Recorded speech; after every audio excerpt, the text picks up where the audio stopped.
জানি তাই। জয় শ্রী রাধেশ্যাম। শ্রীমদ্ ভাগবত গীতার ক্ষেত্রজ্ঞ বিভাগ যোগের আমরা আজকে ৮ নম্বর শ্লোক থেকে শ্রবণ করব। হে অর্জুন, অমানিকা, সহিষ্ণুতা, শুদ্ধি, সরলতা, অহিংসা, গুরু সেবা, স্থিরতা, বিষয় বৈরাগ্য, অহংকার, শূন্যতা, জন্ম মৃত্যু জরা ব্যাধি ও দুঃখে দোষ ধরা, সংসারে অনাসক্তি, নিস্পৃহতা, শুভ অশুভ সমজ্ঞান, মনের একনিষ্ঠা, নির্জনে বাস, সঙ্গ পরিত্যাগ, আমার প্রতি ভক্তি, কর্তৃত্বাভিমান ত্যাগ ও মুখ্য সম্বন্ধে ইহারা জ্ঞান। তাহলে এই যে সমস্ত কিছু বলছে এগুলো সম্পর্কে প্রকৃতভাবে জানাটাই হচ্ছে জ্ঞান। পরম ব্রহ্ম অনাদি এবং নিত্য সনাতন। যিনি পরম ব্রহ্ম তিনি অনাদি অনন্তকাল থেকে আছেন, তিনি সনাতন, তিনি সত্য। পরম ব্রহ্ম সর্বব্যাপী, পৃথিবীর সব স্থানে তিনি আছেন। তিনি নিঃসঙ্গ অচল, সকলের আধার স্বরূপ। তিনি সগুণ, তিনি নির্গুণ। ভগবানই সগুণ, সমস্ত গুণ আছে, আবার তিনিই নির্গুণ। তিনি সাকার, তিনি নিরাকার। তিনি পৃথিবীর সমস্ত অণুপরমাণুতে আছেন, আবার কোথাও নেই। এই সমস্ত কিছু হচ্ছে পরম ব্রহ্মের জ্ঞান। তিনি চরাচর বিশ্বব্যাপী আছেন। তিনি সূক্ষ্ম ও অধিজ্ঞেয়। তিনি বিষয়ে থাকিয়াও দূরে আছেন। সমস্ত বিষয়ে থাকেন, আবার বলছে আমি অনেক দূরে আছি, অর্থাৎ বিষয়ে আসক্তি প্রকাশ করেন না। তিনি সর্বভূতে অধিভক্ত থাকিয়াও ভিন্ন।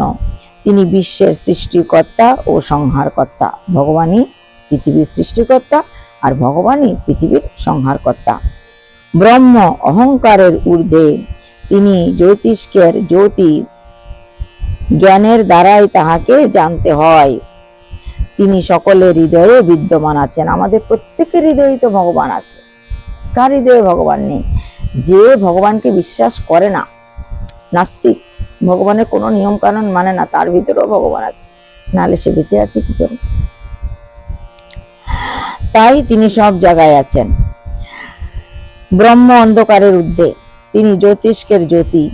ব্রহ্ম থেকেই তো জ্যোতিষ্করা জ্যোতি পায়, আলো পায়। জ্ঞানের দ্বারাই তাহাকে জানতে হয়। তিনি সকলের হৃদয়ে বিদ্যমান আছেন। ক্ষেত্র, জ্ঞান ও জ্ঞেয় সম্বন্ধে তোমাকে বলিলাম, ইহা জানিয়া ভক্ত আমাকে প্রাপ্ত হয়। প্রকৃতি ও পুরুষকে অনাদি বলিয়া জানিবে। এই তিন জানিতে পারিলে ভক্ত আমাকে প্রাপ্ত হয়। বিকারাদি প্রকৃতির গুণ। প্রকৃতি কার্য কারণের কারণ, আর সুখ দুঃখ ভোগের কারণ পুরুষ। পুরুষ প্রকৃতির গুণ ভোগ করেন এবং সেই গুণের প্রভাবে ভালো বা মন্দ জন্ম লাভ করে। পরমেশ্বর স্রষ্টা, কর্তা ও ভোক্তা। তিনি পরমাত্মা রূপে সকলের শরীরে বিরাজমান আছেন। যে ব্যক্তি প্রকৃতি ও পুরুষকে জানিতে পারে তাহার আর জন্ম হয় না। কর্মযোগে, জ্ঞানে, ধ্যানে, বুদ্ধিতে কিংবা শুদ্ধ চিত্তে আত্মাকে দর্শন করা যায়। অজ্ঞান ব্যক্তি অন্যের মুখে শুনিয়াও যদি পরমেশ্বরের উপাসনা করে, তথাপি শ্রদ্ধার বলে সে মৃত্যু ভয় হইতে রক্ষা পায়। হে অর্জুন, ক্ষেত্র ও ক্ষেত্রজ্ঞের যোগের স্থাবর জঙ্গমাদির জন্মিয়া থাকে। পরমেশ্বর সর্বভূতে বিরাজ করিতেছেন।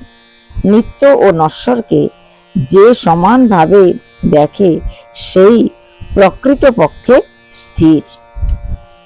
পরমেশ্বর সর্বত্র সমান। তিনি জ্ঞান।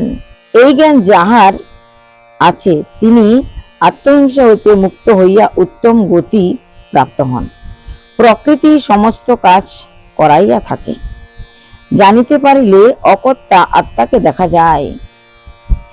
আত্মা এক, কিন্তু তাহার ভূত ভাব ভিন্ন, অর্থাৎ একই আত্মা ভিন্ন ভিন্ন ভূতে ভিন্ন ভিন্ন ভাবে আছেন। একই আত্মা ভিন্ন ভিন্ন ভূতে। ভূত মানে কি বলা হয়েছে? তো ভিন্ন ভিন্ন ভূতে অর্থাৎ ভিন্ন ভিন্ন দেহের মধ্যে তিনি আছেন ভিন্ন ভিন্ন ভাবে, ইহা জানিলে ব্রহ্ম লাভ হইয়া থাকে। হে অর্জুন, আত্মা অনাদি অনন্ত ও অব্যয়, দেহে তিনি কর্তা নহেন, সেখানে তিনি নিষ্ক্রিয় ও নির্লিপ্ত। সূর্য যেমন আকাশে থাকিও আকাশে লিপ্ত থাকেন না, আত্মাও সেইরূপ দেহে থাকিলেও দেহে লিপ্ত থাকেন না। এক সূর্য যেমন সমস্ত জগৎকে আলোকিত করে, এক আত্মাও সেইরূপ সকলের দেহকে প্রকাশিত করে। আমাদের অঙ্গে কতগুলো আছে, দুটো হাত আছে, দুটো পা আছে, দুটো কান আছে, নাক আছে, চোখ আছে, মুখ আছে, কত কিছু শরীরের অঙ্গ প্রত্যঙ্গ আছে, কিন্তু পুরো দেহটাকে আলোকিত করে একমাত্র আত্মা। একমাত্র আত্মার কারণে পুরো দেহটা আলোকিত হয়, প্রকাশিত হয়। তাই এটাই বলছে যে পুরো দেহকে আলোকিত করে প্রকাশিত করে আত্মা। জ্ঞানের বলে ক্ষেত্র ও ক্ষেত্রজ্ঞের ভেদ এবং জীবের প্রকৃতি জানিতে পারিলে মুখ্য লাভ হইয়া থাকে। ইতি ক্ষেত্র ক্ষেত্রজ্ঞ বিভাগযোগ নামক ত্রয়োদশ অধ্যায় সমাপ্ত। আজকে আমরা ত্রয়োদশ অধ্যায় শ্রবণ করলাম, ক্ষেত্র ক্ষেত্রজ্ঞ বিভাগযোগ। আগামীকাল আমরা শ্রবণ করব চতুর্দশ অধ্যায় গুণত্রয় বিভাগযোগ। খুব সুন্দর এক যোগ, গুণত্রয় বিভাগযোগ। তো গুণত্রয় মানে হচ্ছে তিনটে গুণের কথা। ত্রয় মানে তিন, তিন প্রকার গুণ আমাদের সবার মধ্যে আছে। সত্য রজতম গুণ, তিন প্রকার ভাব আমাদের মধ্যে আছে, তিন প্রকার ভক্তি আছে, তিন প্রকার নিষ্ঠা আছে, অনেক রকমের তিন তিন তিন তিন তিন প্রকারের কথা কালকে আমরা শ্রবণ করব। যে কত রকমের ভক্তি আমাদের মধ্যে আছে, কত রকমের ভাব আমাদের মধ্যে আছে, গুণের আবার কত রকমের পর্যালোচনা এই গীতার ব্যাখ্যার মধ্যে আছে। আমরা ধীরে ধীরে তা শ্রবণ করব। তাই আজ এ পর্যন্ত এখানে রাখছি। আগামীকাল এই গুণত্রয় বিভাগ যোগ আমরা শ্রবণ করব। শ্রীকৃষ্ণ কিভাবে অর্জুনকে লক্ষ্য করে আমাদের জন্য বলে গেছেন এই তিন ভাগের জ্ঞানের উপদেশ, তিনটে ভাগ সমস্ত গুণের আমরা আগামীকাল শ্রবণ করব। আজ এ পর্যন্ত। জয় নিতাই, জয় শ্রী রাধেশ্যাম।